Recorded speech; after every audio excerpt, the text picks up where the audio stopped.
আসসালামু আলাইকুম। আশা করছি সবাই অনেক অনেক ভালো আছেন।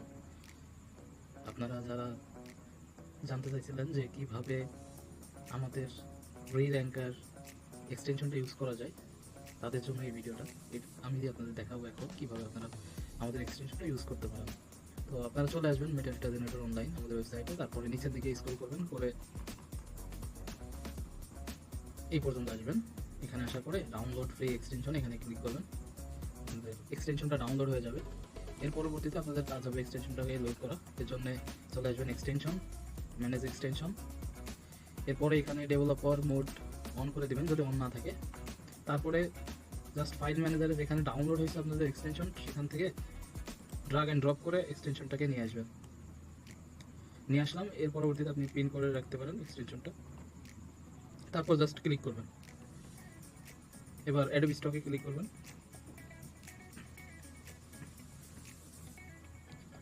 এরপরে আপনাদেরকে নিয়ে আসবে হোম পেজে। এখন আপনাদের কাজ হবে এক্সটেনশনে লগ ইন করা। লগ ইন করবেন, মূলত আপনাদের লগ ইন করার জন্য আপনাদের অ্যাকাউন্ট থাকা লাগবে মেটাডেটা জেনারেটর অনলাইনে। এই অ্যাকাউন্টটা এখানে লগ ইন করবেন। অ্যাকাউন্টটাকে খুলে নিন। এখানে খুব ইজি ব্যাপার অ্যাকাউন্ট খোলা, এটা দেখালাম না। তারপরে অ্যাকাউন্ট এখানে লগ ইন করবেন। আমি একটা অ্যাকাউন্ট এখানে লগ ইন করি।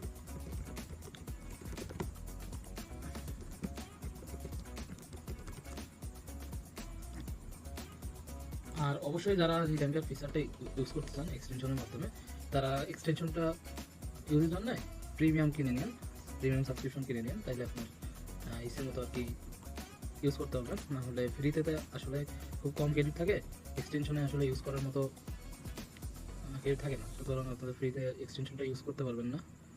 এর জন্য প্রিমিয়াম সাবস্ক্রিপশনটা কিনে নিন। এরপরে একদম শেষের দিকে চলে আসবেন পেজের, কারণ শুরুতে প্রথম পেজগুলোতে ডাউনলোড হওয়া ফাইলগুলো থাকে, আর শেষের দিকের যেই ডিজাইনগুলো বা ফাইলগুলো থাকে এগুলো পুরাতন এবং যেগুলোতে সেল হয় নাই সেগুলো থাকে। এই জন্য একদম শেষের পেজ থেকে শুরু করবেন এবং আস্তে আস্তে শুরুর দিকে আসবেন, শেষ পর্যন্ত যেখান পর্যন্ত আপনার সেল হয় নাই সেই পেজ পর্যন্ত। আর তারপরে শেষ পেজে আসার পরে ডিটেক্ট করতে হবে অ্যাসেট বা সিলেক্ট করতে হবে। সিলেক্ট করার জন্য এই যে উপরে যেই ক্যামেরা আইকন আছে এখানে ক্লিক করতে পারেন, অথবা ছবির উপরে ডিজাইনের উপরে ক্লিক করতে পারেন। আমি ক্লিক করলাম। এরপরে যদি ডিটেক্ট অ্যাসেট এখানে ক্লিক করি তাহলে যেখানে দেখতে পাচ্ছেন ডিটেক্ট হয়ে গেছে বা সিলেক্ট হয়ে গেছে। এছাড়া আপনি যদি মনে করেন না এই যে ক্যামেরা এখানে ক্লিক করবেন তাও হবে। আচ্ছা, সিলেক্ট করলাম। করার পরে যদি জেনারেটে ক্লিক করেন তাহলে একটা জেনারেট হবে অটোমেটিক্যালি। আর যদি বাল্ক মোডে ক্লিক করেন তাহলে ওয়ান বাই ওয়ান সবগুলাই একের পর এক হতে থাকবে। তো আমি বাল্ক মোড সিলেক্ট করলাম, করে ক্লিক করলাম। দেখতে পাচ্ছেন যে অটোমেটিক্যালি আপনার কিওয়ার্ডগুলো, আগের কিওয়ার্ডগুলো রিমুভ হচ্ছে। এর আগে কিন্তু টাইটেলটা অলরেডি বসে গেছে, নতুন টাইটেল। এবার এখানে একটু সময় নেবে, নিয়ে আপনার নতুন কিওয়ার্ডগুলো অ্যাড হয়ে যাবে।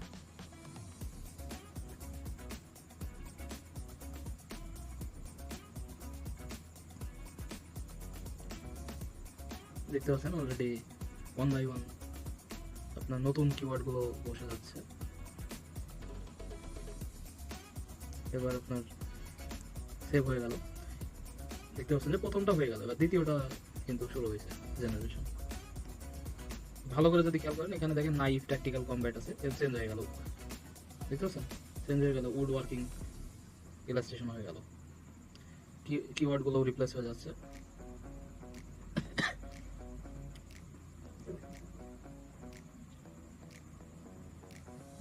আরেকটা বিষয় আপনাদেরকে বলে রাখি, আপনারা রির্যাঙ্কিং ফিচারটা ইউজ করার পরে ইনস্ট্যান্ট কিন্তু একদিন দুই দিনের মধ্যে রেজাল্ট পাবেন না। এটার ক্ষেত্রে আপনার সময় দিতে হবে এবং পুনরায় আপনাকে জেনারেশন করতে হবে। ফর এক্সাম্পল আপনি আজকে করলেন 15 নম্বর পেজ, বা আপনার একদম অ্যাকাউন্টে শেষ নম্বর পেজটা জেনারেশন করলেন, এখন ওইটার সবগুলার নতুন করে টাইটেল কিওয়ার্ড বসে গেল।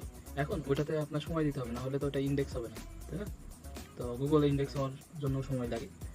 যখন আপনার ইন্ডেক্স হবে, র্যাঙ্ক করবে, তখন কিন্তু সেল আসবে।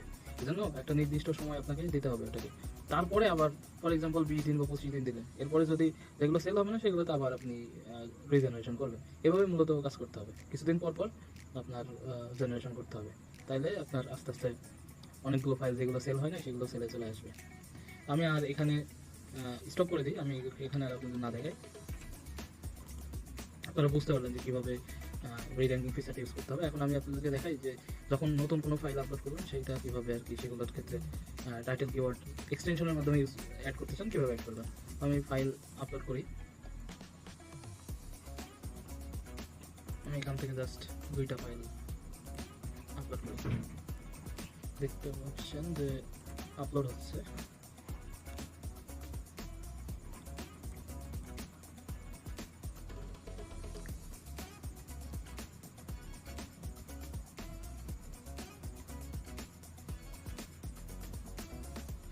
আপলোড হয়ে গেল। এখন দেখতে পাচ্ছেন যে এই ফাইলগুলোতে কিন্তু টাইটেল কিওয়ার্ড এগুলো কিছু নাই। আমাদের এক্সটেনশনটার মাধ্যমে কিন্তু এগুলো অ্যাড করা যাবে। আমি যদি ডিটেক্ট অ্যাসেটে ক্লিক করি, এখানে দেখতে পাচ্ছেন প্রথম যেই ফাইলটা ছিল সেটা ডিটেক্ট হয়ে গেছে। এখন যদি আমি জেনারেট দিই তাহলে এটার জন্য জেনারেট হয়ে যাবে, যদি বাল্ক মোড দিই তাহলে 1 বাই 1 জেনারেট হবে। অলরেডি এই যে এই ফাইলগুলো আছে তার যদি আপনি বাল্ক মোড অনই থাকে তাহলে এগুলোর ক্ষেত্রে রিপ্লেস হয়ে যাবে। দেখতে পাচ্ছেন এখানে রেড ডট আছে, এখনই এটা বাল্ক মোড দেওয়ার পরে দেখবেন সবুজ হয়ে গেছে।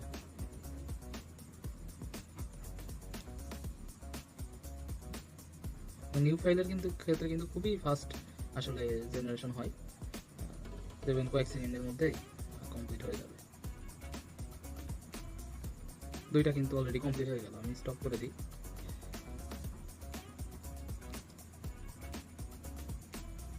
স্টপ করে দিছি। এবার এখন দেখেন যে প্রথম যেই ফাইলটা ছিল সেটাও এখানে, সেটার ক্ষেত্রে আপনার created using generative AI tools, tick mark, recognisable property no, এটার ক্ষেত্রে টাইটেল কিওয়ার্ড, হ্যাঁ সবগুলাই কিন্তু আপনার বসে গেছে বা অ্যাড হয়ে গেছে। সুতরাং আপনি এখন কিন্তু এগুলোকে সাবমিট করে দিতে পারবেন এবং দেখতে পাচ্ছেন যে সবুজ হয়ে গেছে।